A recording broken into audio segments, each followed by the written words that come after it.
All right, Stu. Good win for City at Newcastle. Good reaction to the derby. How did you see it? Yeah, it was a great reaction.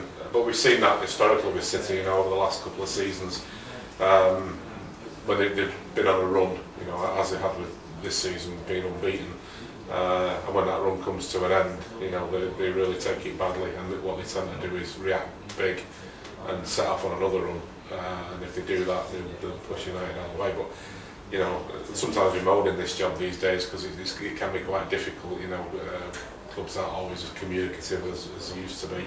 But there are times when you do feel absolutely privileged to be doing this job, and sitting there in St James's Park on Saturday lunchtime watching that first half performance from City was one of those times, because it was quite brilliant football. Yeah.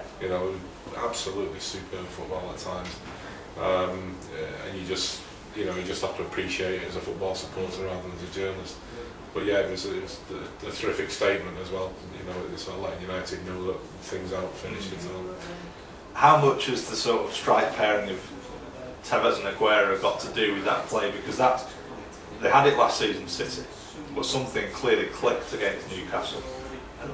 What do you think that was? Was it the Tevez and Aguero, or was it the fact Nasri found a bit of his game again? How did you see that? Well, I mean, we've said in the newspaper and online today that whenever Tevez and Aguero started together, City have won every single game, 13 out of 13, I think it is. That tells you something. It's not just about those two. You just get the impression that the midfield functions better with those two ahead of them. Because they work hard, they're making runs, they're working off each other. Nasri seems to get inspired when he plays with those two. And it's just busy, there's lots going on, and people like Yaya Toure who can pick the kind of pass we saw him picking out regularly on Saturday. David Silva comes alive, he really enjoys playing with that pairing up front.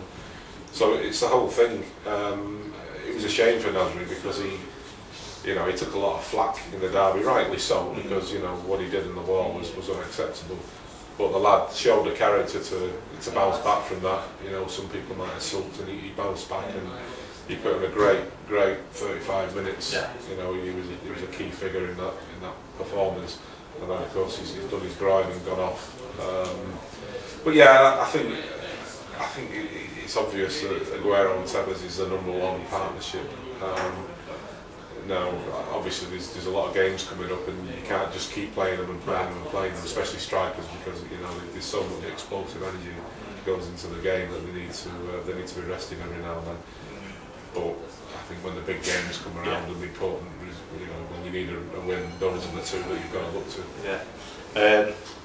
Obviously, with strikers in mind, there's more stories today about Mario Balotelli, about his fine. What do you make of the whole Balotelli saga? It just keeps running on and on.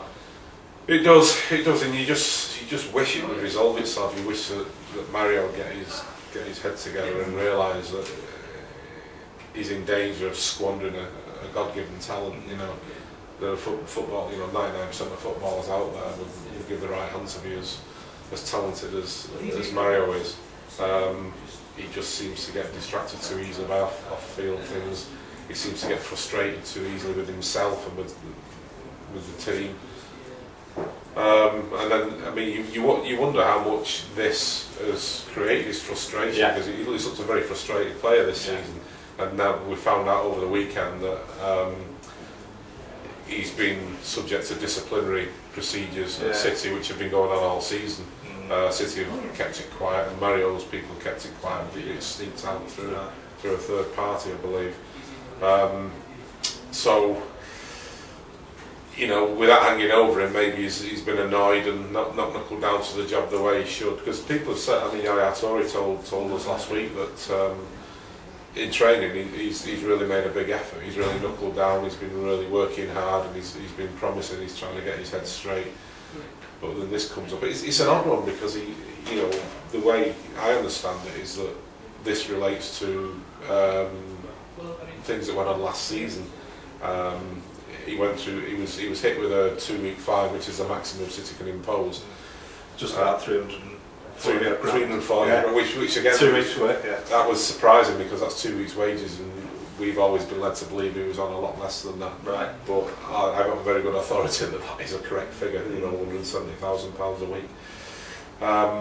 But this goes back to last season and the fact that he missed so many games through suspension. You know, I think I was talking to somebody from the club yesterday, and he said he missed over 20% of the games through being suspended. I made it 8 games, and you can't help but think the club may be on difficult ground, because it's now gone to a Premier League tribunal, which will be held on Wednesday, and he got 3 red cards last season, and 2 of them the club defended him. The one at Liverpool, they said it shouldn't have been a second yellow card.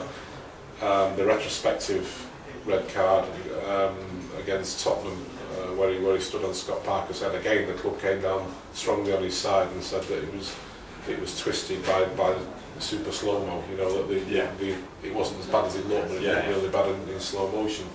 So you think, well, you know, if Balotelli's representatives stand up in the Premier League tribunal and present those quotes, you wonder whether he may just win his case, which would make things very difficult, I think. But. I mean, it's a funny one, really, because is this something that could have been, is a discretionary thing on City's part, as you understand it, or do they have a policy whereby if you miss a certain amount of games, you will cop a fine? No, there's no policy. It's just at their discretion. That was the question I was asking yesterday, but there is no policy. They've just decided that you know, he picked up too many yellow cards, too many red cards.